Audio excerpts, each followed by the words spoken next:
Hi, I'm Dan Largent, and today I'm going to read you an excerpt from my first book, Before We Ever Spoke. Are you going to ask me the typical questions? Kara asked, taking a sip. And what would those be? Coop replied. You know, like where I'm from, do I go to school? I feel guilty because I feel like I know so much about you thanks to the magic of the internet. Are you saying you stalked me? Coop interrupted playfully. Stalked is a strong word. I prefer researched, Kara replied. Well, I guess this is the best way I could put it.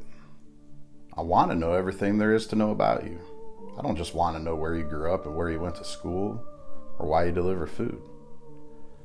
To be honest, I didn't ask because I just got caught up. Caught up? Kara asked. In you. I've been caught up in you since earlier today when I opened the door. I can't really explain exactly what that means, but I do know whatever it is has led me to invite a complete stranger over to my place and cook dinner for her and worry if I was wearing the right shirt and if she would even show up and... Stop, Kara interjected. I'm sorry, that probably wasn't the answer you were looking for. No, it certainly wasn't, Kara replied. But I honestly don't think you could have answered it any better than you did. Really? Really? As my dad used to say, it was perfectly imperfect. Oh, I'm sorry, when did he pass? Coop asked. Oh, he's still alive, Kara quickly replied, realizing that her wording would have led him to believe otherwise. I just haven't heard him say it for a really long time. Oh, gotcha, Coop answered, sounding relieved. I am glad that you said what you did, though, because I'm having a lot of the same feelings, Kara said. Yeah? Well, if you would have told me this morning that we'd be sitting here, I would have said you're as crazy as an outhouse rat, Coop replied. An outhouse rat? That must be a southern expression, Kara said, laughing. Don't even get me started on Yankee expressions, Coop countered. Like, why do y'all call soda pop? Touché, you got me there, Kara admitted, taking an exaggerated sip of her frosty root beer. Have you had your fill? Coop asked, gesturing towards the table, which, despite their efforts, was still half filled with shrimp, corn, sausage, and potatoes. I can't eat another bite, Kara said, raising her hands in surrender. I'm full as a tick, too, Coop said with a hint of pride before continuing. Would you like to go out on the balcony? Sure, but only after you show me where the bathroom is so I can wash up, Kara replied, referring to her hands. Oh, of course, it's first door on the left, Coop said, pointing towards the hallway off of the kitchen. As Kara excused herself and made her way to the restroom, Coop put the leftover food into a large plastic container. One of his favorite parts of a shrimp boil was using the leftovers the next day to make his mom's jambalaya recipe. After putting the container in the refrigerator, Coop picked up the corners of the makeshift paper tablecloth and brought them together in the middle, which enabled him to pick up all of the shells at once and discard them into the garbage can.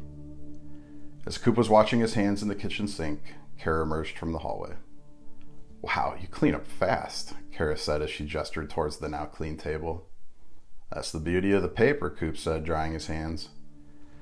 I think I might start putting paper down at every meal, Kara laughed. No more dishes. Makes cleaning up faster than a knife fight in a phone booth, Coop mused as he motioned for Kara to follow him towards the door to the balcony. Follow me. I'll show you my favorite place to chill. Wow, Lake Erie looks amazing from up here, Kara said as she gazed out over Cleveland's Great Lake from the balcony of Suite 1100 at the Westcott Hotel. The sun was setting over the western horizon as Cooper Madison leaned against the stone balcony next to Kara. I try to catch every sunrise and sunset out here. Reminds me of home. I used to love watching the sun set over the Gulf.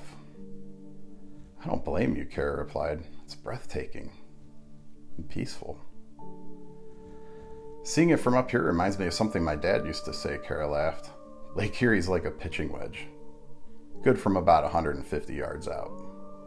Well, that's funny, Coop chuckled.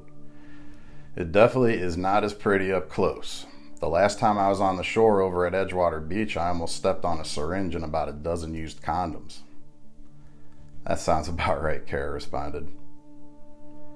Hey, can I ask you something? That's the second time you referred to your father as if he was no longer with us. Why? Sorry, I guess it's a force of habit, Kara replied. My dad is alive, but in a lot of ways, the man he used to be died about 5 years ago. How do you mean? Well, he was in a bad accident on the job at the Ford plant. He ended up in a wheelchair and hasn't been the same since. It's like he's just given up in a lot of ways. Dear Lord, I'm sorry to hear that, Coop replied. Well, that's why I work at Stuckey's. I'm in my senior year at CSU and money's been tight since the accident, so I work for Stuckey to help out. He used to work with my dad at Ford long before the accident. Do you like college? Coop asked. Yeah, but I'm ready for it to be over. Sometimes I wish I would have gone to college, even for just a year, Coop said as he looked out over the lake. Well, I think you made the right choice, Kara laughed. Yeah, I know I did, Coop relented. But I do feel like I missed out on a lot of stuff. Well, as someone who didn't miss out on those things, I can assure you that they weren't as great as you might have imagined. But I do get where you're coming from. What's your major? Coop asked. Business, but I have no idea what I'm going to do. You fixing to take over corporate America? Right now, I'm just fixing to land an internship this winter and finish my degree, Kara laughed, mocking Coop's choice of progressive verb. I can't help the fact that you don't know the proper way to talk, Coop joked. Well, what do you say if you're planning on fixing something? Kara mused. Well, I suppose I'd be fixing to fix it, Coop laughed. I give up. Please don't.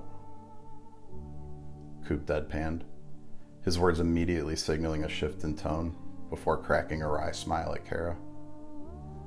Same, Kara smiled. Well, at least we can agree on that, Coop said as he gazed towards the sunset. Nothing, Kara replied. Come again? Nothing, Kara repeated. I say it when I agree with something, but I know that no matter what words come out of my mouth, that they just won't do it justice, so I just say nothing. And that's my way of saying that whatever the other person said was perfect.